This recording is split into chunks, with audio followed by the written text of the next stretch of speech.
Be here, first of all. Thank you, Aggie, for having me.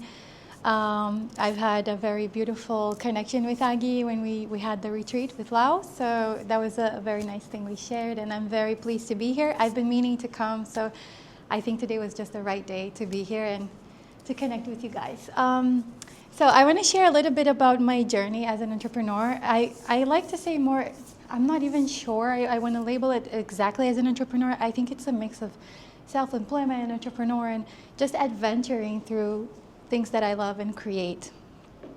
But basically, so what do I do here? There you go. Or back. I'm not sure how I go back. I don't think this is the first. Oh, I see. It's straight from Canva? Okay. Awesome. So now I know how to do it. So like if I want to get into this journey of entrepreneurship, like I do have to go back into my school years. And that's where I definitely never really fit the mold. Later to discover I am neurodivergent, so growing up wasn't really easy to understand why I exactly didn't fit academics.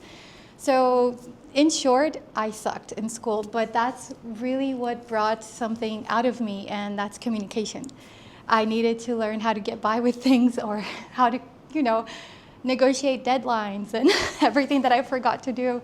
And I think that was really paying off for me, because that became really strong, like a strong trait of mine, in connecting with people, connecting deeper, learning how to communicate, and really show the other side of me, which wasn't slacking or just lazy.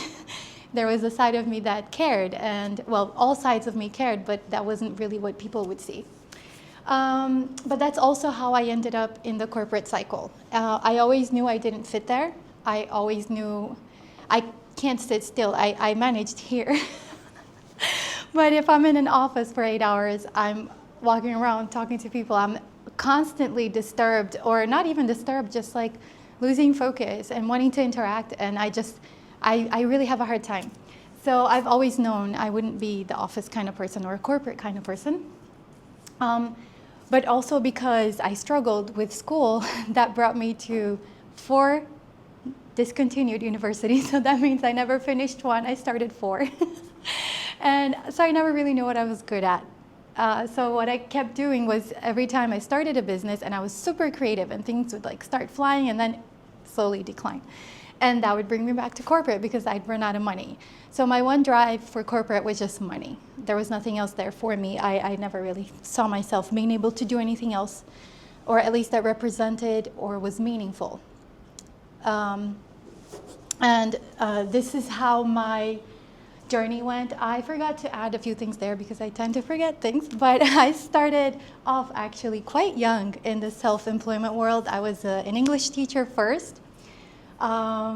I mentioned I'm from Brazil, and yeah, that was the thing there at the time. Like, people didn't really speak English, and I was raised in the US, so that was amazing that I could pull off an American accent, and I started teaching English. And that pulled me into translations. Like, I would do like all kinds of just random translation jobs, and that would be also back and forth. So every time money would run low, then again, corporate. But the first real time I really entered this entrepreneurship life was when we opened my print shop. My husband said, you know what, I have some money set aside. I will invest in you. You're definitely not the corporate person. So let's try this out. Like, this opportunity came in, my friend has this and that. And it seemed like a great opportunity, and it started growing. We were doing like big shows and events in Brazil. We were doing watermarks. And in the beginning, I was super excited. But as soon as the excitement left, things declined again. So that meant back to corporate. Then eventually we moved countries, and it was such a big thing. I don't know if you've ever been to Portugal, but I know in Angola you guys know brigadeiro. It's a big thing for people that speak Portuguese. So we innovated. My cousin and I got together and we were like, we can make different flavors. We can make it look nicer, and we can present this as gifts, not only as party, because they were party favors at the time. So we created a big thing out of this business, and it was really nice because in Portugal we got to meet a lot of interesting people as we were selling these sweets. Turns out Portugal is like a huge community of Brazilians, and I will tell you this, but apparently birthday party planner is a thing. So in my country, we make a big deal out of birthdays. And when things started declining with sweets, we started planning parties. I was responsible for the catering or like just making things decorated. Because my husband works with football, we immediately had a lot of contacts. So, is it back? Yeah. So we had a lot of contacts right away, and we ended up preparing birthday parties for football players. So we were doing like these, it was so much fun, and at the time, yeah, super cool, super fun, and then eventually declined. So this pattern kept going until I initiated a job that was really meaningful, and that was actually the first time I connected to being a birth doula was when my first son was born. And that experience changed my life forever. I'm a mother of 3 kids, and after he was born, I started taking some courses and learning that actually there was something that wasn't really midwifery, which is something that I had zero connection to, that I could do because I could support people emotionally and physically, which is what I technically would love to do. And that was the big spark. That was something that has never left my life for the past 12 years. So I started studying, but then the sabotage came because then I started thinking I was never good enough. Anything you presented me with, I was super good enough. Like I was good enough for a print shop. I was good enough for making sweets that I had never made before. I sold a bunch of them too, but I was not good enough for my passion.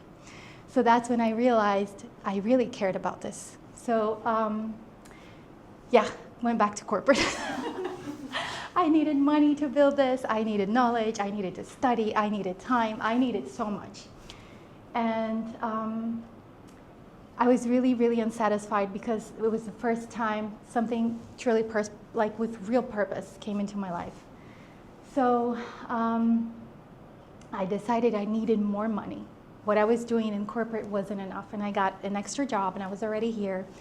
At the time, we were moving from Portugal. I was a full-time worker, and my husband was a full-time father because his company went bankrupt at that time. So we were moving here for work. I got the job. So I was the one working. He was the one at home.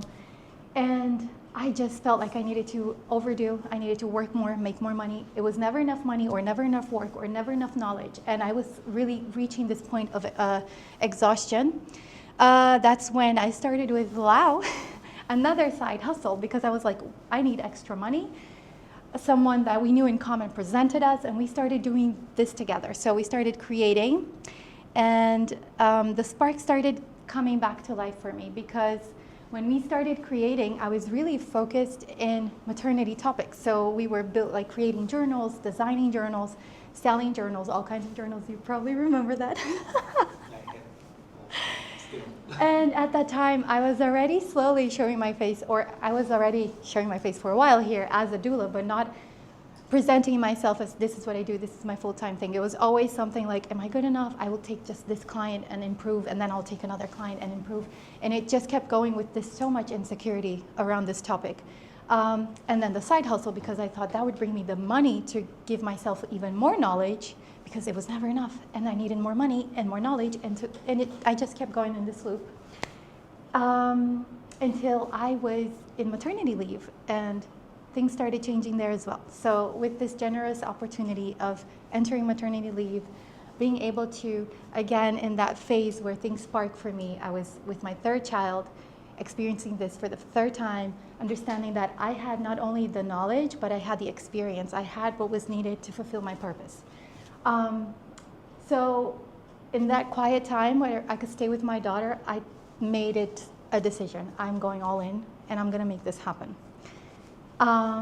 Like all things neurodivergent, we go head first. And I decided when I made the decision, I sustained my part-time corporate job while I still had a full-time job. The side income, and I kept thinking this was what would get me through it. So it did get me slightly farther. For instance, I got an extra certificate, which was working as a postpartum doula, which it wasn't the certificate I had before. So it gave me like more ability to work with women that suffered with postpartum depression and getting deeper into topics that I didn't have much knowledge. So it did move me farther, but it did cost me a lot. It cost me my time, it cost me my health, and it cost me my strength And that was something I needed to build a business. So then I told myself there has to be a way to do this. And there has to be a way to do this without so much pain. And because it was my purpose, I didn't give up. And because it was my purpose, it had to be perfect. And because it was my purpose, I decided to give up all the things I thought that were necessary. So I first dropped one job. I dropped the side hustle. And then I was only with this part-time job. And suddenly, I couldn't make it. At some point, all of these things were so necessary. This money was so much needed. Like, I had 3 kids, and there was no way I would make it. And then I'm dropping things. I'm dropping money. I'm dropping jobs. I'm dropping things that I actually did for my doula business. And my doula business starts building. It starts picking up momentum. Right now, I'm doing this full time. And this is like probably my biggest accomplishment since May last year, because there was a lot of emotions involved in this topic, but there was some building happening in the background. There was a lot of knowledge that I started taking in as I started building this, and I think the biggest turnaround for me, and I actually can even recommend, there's a book that really changed how I see things. It's called Do Less, and it's from Kate Northrup. She's an amazing writer, and it's really a book about understanding what nurtures you, what drains you, and understanding that most likely what nurtures you is what's really motivating and driving your business, especially for people like me that have a really hard time in focusing on anything else other than things that give you drive. So that's how things started picking up for me. And then what happened was I shared with women I love, because that's what I do when I find a big solution. So I shared this with Nat. She's a digital nomad. She owns a marketing company, the Slow Marketing Company. And I said, Nat, there is a way. I managed to build this, and I managed to do it in a pace that's right. I managed to do this in a feeling that's right. I managed to do this without hustling. I don't know about you guys, but I grew up in a hustling culture. My parents were immigrants all of my life. I grew up in the US. All I know about is like we need to have triple, quadruple jobs to make it. In fact, we don't even know what we're making if we're doing all these quadruple things and buying a TV. Or there is no sense of purpose in all the accomplishments that you make with money. So deconstructing that was really hard for me. But it reached that point, and that's when we built a big community where I started learning all the things that I learned through these books, and I started teaching as well, which was just a big momentum for us. When we built this community, it grew super quick, and Nat was all in. She was already a conscious marketer, so somehow she was already building her business out of more consciousness, and we were merging all this knowledge, and we built this movement. It's become, now it's probably, so now I do my passion, and it's beautiful because this passion still drives, this passion is still fueling as a doula, but my main source of income comes from this community. So that's where I've been mentoring women on how to slow down, how to move with their own pace, how to understand their own cycles, and how to get farther when doing less. And I think that if you told me this a few years ago, I would have laughed, because I couldn't imagine a culture where you didn't have to hustle and bustle to do something and to get far and to accomplish dreams. But it happened, and it's been happening for women. Right now, I'm on my 12th mentee that she's building her own business also from scratch and also succeeding. From slowing down her pace, from slowing down her thoughts and being able to be creative. I've created systems, and I've also created some tools that are signature tools. And I've also created some rules. And I think the most precious rule that I will leave for you today is I have room in my agenda to do nothing. And I really book that time to do nothing. And that's when creativity starts sparking. That's how I started writing my first book. I keep pointing to Lau because she was there through this whole process. So she watched me going from hustling and bustling and almost crying every day, calling her every day and saying, I'm going to quit today. And she would call me and say, did you quit? And I would tell her, no, I didn't. And she was like, why not? And because I couldn't get from this hustle culture. And I kept telling her, but what am I going to do? And she was always encouraging me, you're going to do your business. So if you need a coach, she's the one to go for. So we were really having this connection, and at some point, her encouragement just made me realize this is the time to disconnect from this 100%. And so I did, and I built something that's meaningful. I built something that has purpose. I built something that's never about to decline because it comes from a deeper, and when I talk about it, that's what I really mean when I say it's soulful what I do, because it's really about the things that I do when I don't look at my watch, like right now. I'm still in time, so that's good. That's a good thing. But it's the kind of thing, for instance, when I get into a labor room, I don't even know what time it is, and when I leave, I have no clue if it's still the same day. I haven't looked at my watch. I haven't thought of any of my kids because I'm there, present 100%. That's soul, that's purpose. And I found that. So right now I'm very proud to be guiding women to find that purpose as well, because that's the thing that you don't run out of. And that's what makes it so sustainable for me, at least, because with my condition, there's no way I could have sustained anything else other than anything connected to purpose.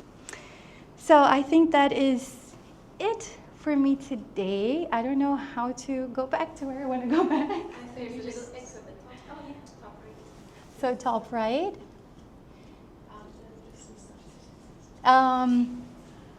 And I just want to leave you with all these 4 main things that I've learned. Number 1 is you don't have to fit the mold, and that goes for anyone who's neurodivergent or not. We just have a hard time understanding that a lot of times you're just going to do unconventional things, and they're going to work for you, and you just have to really push yourself and believe that, you know, your purpose has to be enough. And it's not, I'm not talking about floating through things. There is grounding, there is planning, there is strategy, and everything that I do, in fact. Because of the hustle and bustle, I need to understand that if I don't have this kind of grounding, that's where I'm going to go back to. So it's not about that, but it has to have this combination to have real meaning, and for you to really be able to fulfill this when you're being unconventional. So that's something I definitely learned. I still don't have a bachelor's degree. I don't plan on getting one. And I've made it. And all my life I felt this thing because both of my parents, they're postgrads. And right now they're sitting with a daughter that didn't manage to get her bachelor's. They're very proud. I have nothing to complain. The judgment never came from them. It was always inside my mind. But I managed to work out of it and build something meaningful for me. Hustle culture is a trap.